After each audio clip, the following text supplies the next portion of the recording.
Let's wait for the World War II or World War One biplane to pass overhead, whatever it is.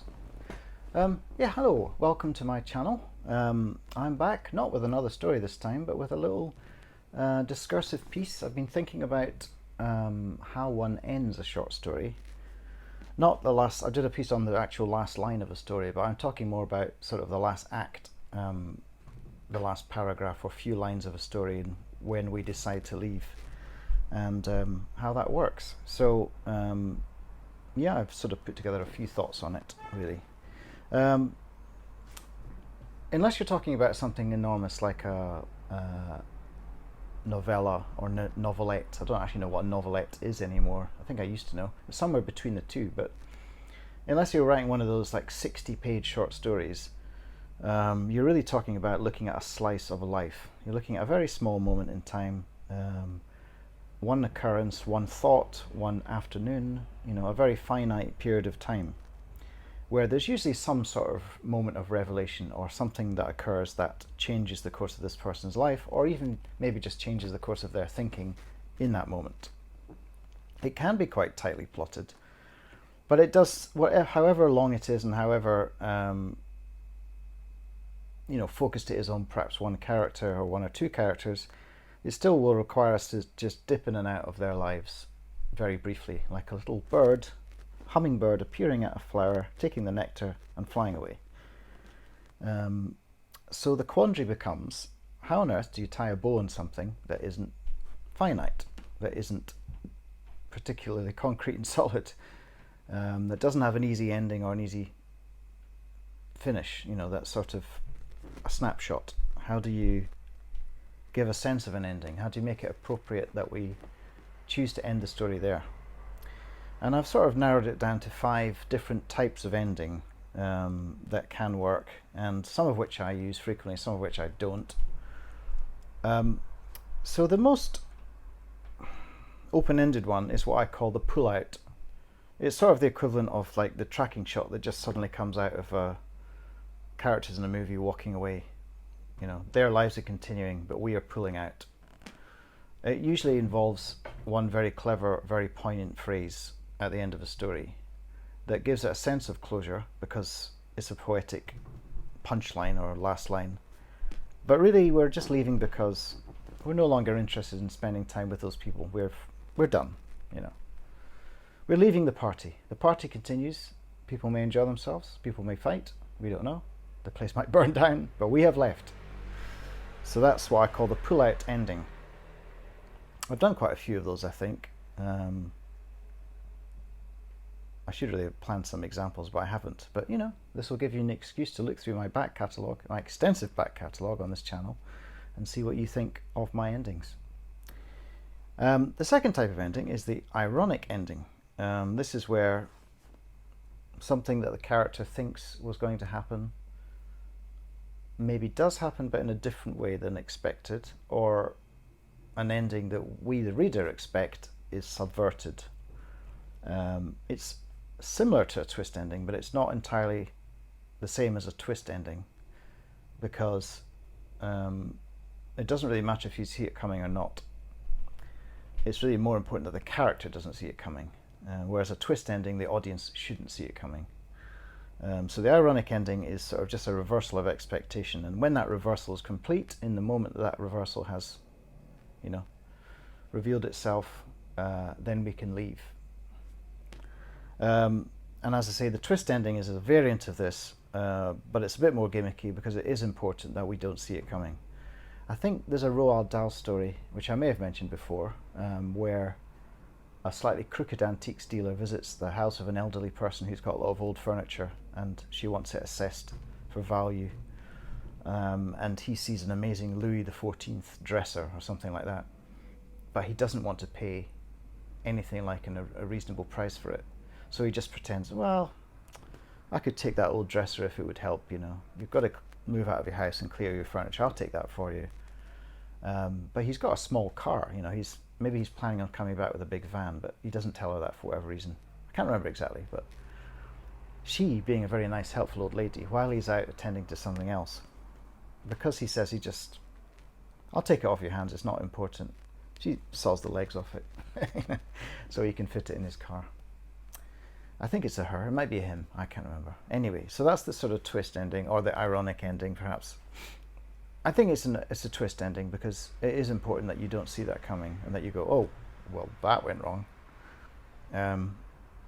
It can be a bit gimmicky, you know, once you've read a story with a twist ending, are you likely to return to it? Like the films of M. Night Shyamalan. Do you want to see The Sixth Sense again? It's quite well made, I suppose, but you can see it all coming. I suppose you might watch it to see whether the author slips up, whether they've inadvertently hinted at something or written something contradictory that makes the ending not work. But that's the wrong reason to want your readers to reinvestigate your work. The fourth kind of ending is what I call the survival ending. It doesn't need to be literal survival. It can be just getting through a difficult time. So if you imagine the slope of the action is kind of rising and rising and rising and rising to a climax, it's that moment where it plateaus and the person realizes they're going to be okay. I did write a story. Have I put it on here? Maybe I haven't. I've written a very short story about, actually I don't think I have, so I'm not going to mention what it is because I want you to enjoy it. It'll be about 2 or 3 minutes long. I'll try and dig it out. But that's a very clear survival ending, and I wrote it for a competition or for a very specific brief in a magazine. Didn't get published, but I think it's okay. So that's the survival ending. It could be emotional survival. It could be the moment an abused spouse leaves their partner. It could be a tiny moment. It could be a child running for a bus and has to chase it 4 or 5 stops, and the driver refuses to let the child on, and then finally the kid manages to, you know, get to the bus stop before the bus arrives and therefore has to be let on. And then there's, I suppose, what I would call the small epiphany ending, which is sort of like a poetic ending. It's a bit like the pull-out ending, but without, instead of ending with an interesting or a lovely phrase, you end with a little moment of epiphany, a very tiny little. I suppose it could be like the famous story of Robert the Bruce hiding in the cave, trying to steel himself to go back into battle, I think it is, and he sees a little spider that's struggling to make a web in the dark between rocks that are quite far apart, and it's trying and trying and trying and failing and trying again. Finally managed to shape its web, and it sort of inspires him to head back out into battle or something. I think that's the story, but that sounds like a small epiphany ending. So those are the 5 endings I can think of. There might be others. If you can think of any, let me know. But those are the 5 ways that I know how to end a story. And I've probably used them all. Yeah, I've probably used them all in some form. I don't so much like the first type, the pull-out, where you just kind of stop in the middle of a sentence or something. I mean, that would be the dramatic way to do it, just literally have the character not finish their sentence. I think it doesn't.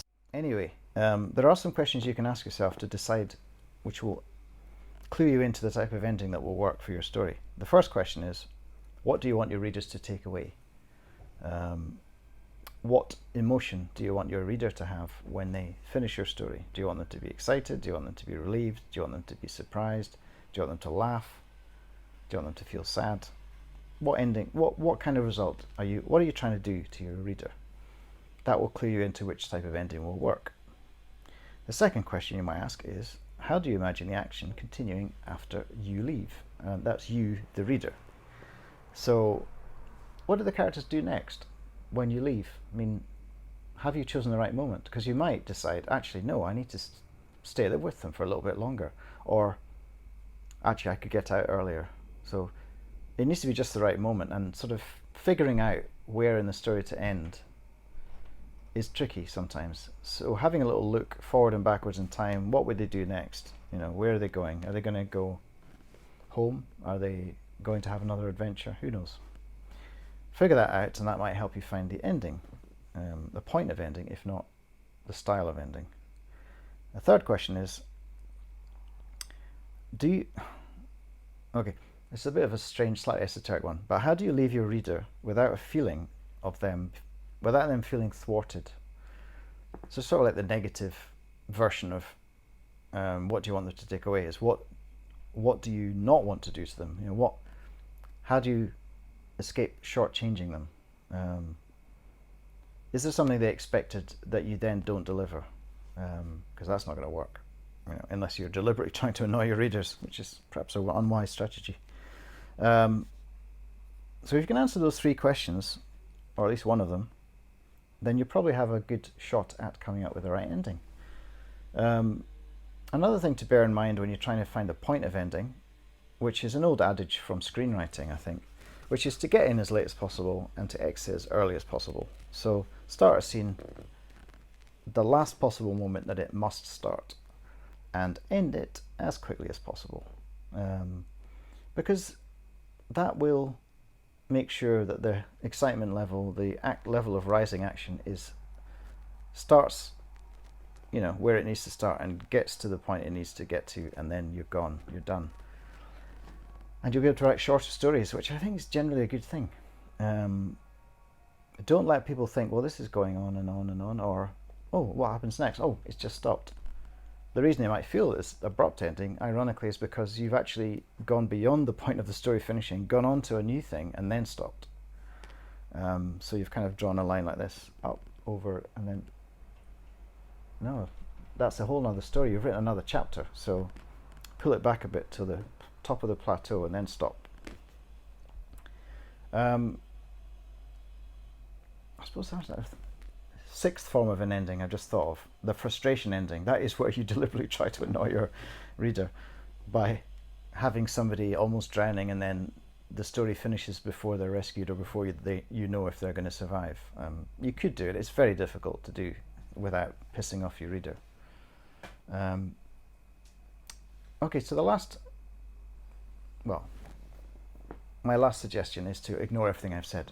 Well, not really, but to feel free to experiment. There's no hard and fast rules. I'm just telling you the things that I've found work, and what I think works in the short stories I've read.